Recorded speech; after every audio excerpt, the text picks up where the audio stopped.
Hello दोस्तों, इस question में जो हमारे पास लीनियर डिफरेंशियल इक्वेशन है उसका निकालना है हमें कंप्लीट सोल्यूशन। तो हमें पता है कि ऐसी इक्वेशन में जिसमें डिपेंडेंट वेरिएबल और उसका डेरिवेटिव वाला टर्म इक्वल टू 0 हो, उसमें जो कंप्लीट सोल्यूशन होता है वो होता है कॉम्प्लीमेंट्री फंक्शन के बराबर। तो चलिए फाइंड करते हैं कॉम्प्लीमेंट्री फंक्शन।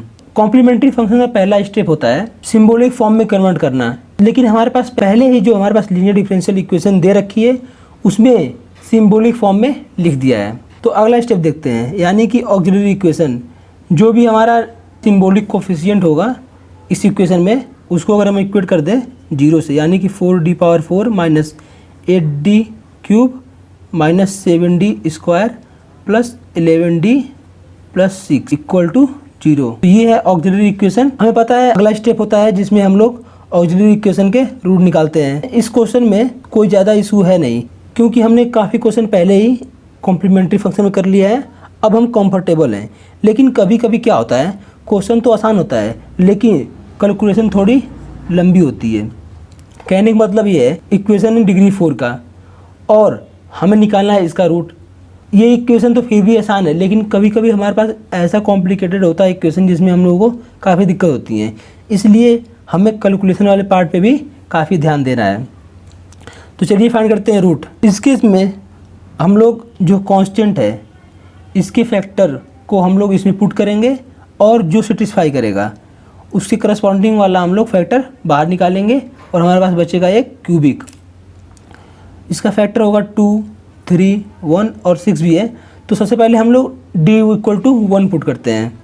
अगर हम इसमें हम लोग d इक्वल टू 1 पुट करेंगे तो ये होगा 4 माइनस 8 माइनस 7 प्लस 11 प्लस 6, जो कि 0 नहीं है। अगर हम पुट करें d इक्वल टू 2, ये है 4 into 16 minus 8 into 8 plus minus 7 into 4 plus 11 into 2 plus 6, 64 cancel, ये है माइनस 28, ये 22 प्लस 6 28, यानी कि ये भी कैंसिल, ये हुआ 0। इसका मतलब ये हुआ कि d इक्वल टू 2 सेटिस्फाई कर रहा है इस इक्वेशन को। d minus 2 will be factor of auxiliary equation. d minus 2 को हम इससे बाहर निकालेंगे और जो बचेगी वो क्यूबिक होगी और फिर हम लोग क्यूबिक इक्वेशन सॉल्व करेंगे। तो इसको सॉल्व करने के लिए हम लोग या तो d माइनस 2 से डिवाइड कर सकते हैं पूरी पॉलिनोमियल को, यानी जो भी ऑक्सिलरी इक्वेशन दिया है, और यहाँ से हम लोग क्यूबिक फाइंड कर सकते हैं।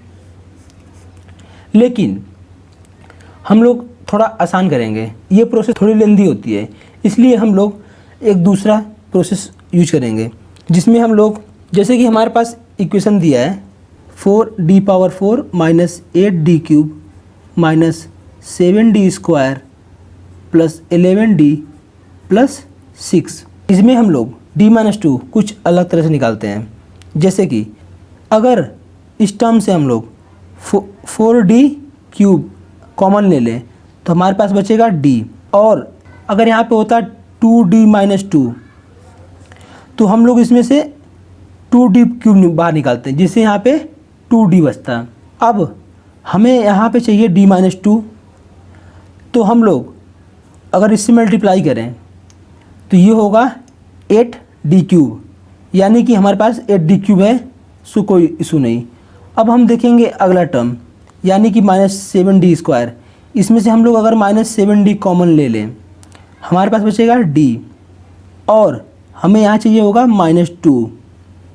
इसका मतलब अगर हम इन दोनों को मल्टीप्लाई करें तो हमारे पास मिलेगा 14d, यानी कि 7d इंटू 2 14d, लेकिन यहाँ पे है हमारे पास 11d, सो इसमें हम 3d ऐड कर लेंगे और 3d माइनस कर लेंगे, जिससे कि यहाँ हो जाएगा इन दोनों कंबाइन 14 होगा और हमें यहाँ पे जो 14d चाहिए था वो मिल जाएगा। अब हमारे पास बचेगा 3d माइनस 6। अगर इसमें से हम कॉमन ले लें माइनस 3 तो हमारे पास बचेगा d माइनस 2। अगर आप ध्यान से देखें तो इसमें से अब हम लोग d माइनस 2 बाहर निकाल सकते हैं। इसका मतलब d minus 2 4d³ minus 7d minus 3 equal to 0 था। सो हमने बड़े आसानी से d-2 वाला फैक्टर ऐसे निकाला और हमारे पास जो क्यूबिक आना था वो आ गया। थोड़ा इसकी प्रैक्टिस करें तो ये काफ़ी आसान दिखेगा और हम लोग इस लेंथी प्रोसेस से बच जाएंगे।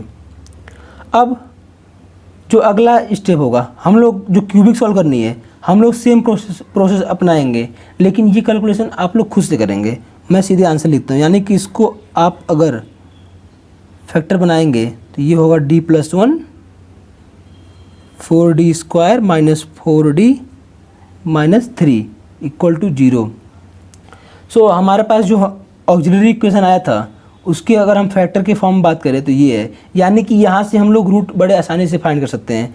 जो पहला रूट बोल देते हैं m1 इक्वल टू 2, दूसरा रूट बोल देते हैं m2 इक्वल टू -1 और तीसरा रूट बोल देते हैं m3 equal to 4 plus root of 4² minus 4 into 3 into 4 divide by 4 into 2।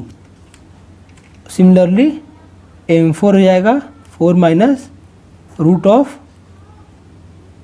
4² minus 3 into 4 into 3 into 4 divide by 4 into 2। So दोस्तों अगर हम लोग m3 को सॉल्व करेंगे तो ये मिलेगा हमें 1/2 प्लस 1/√2 i और m4 मिलेगा हमें 1/2 माइनस 1/√2 i। अब हमें सारे रूट पता है m1 m2 m3 4।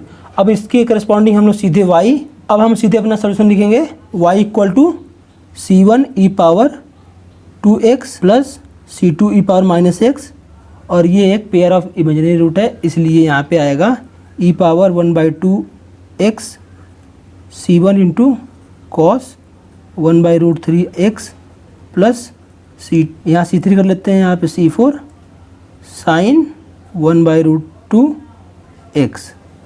ये रहा अपना कंप्लीट सोल्यूशन। Thank you.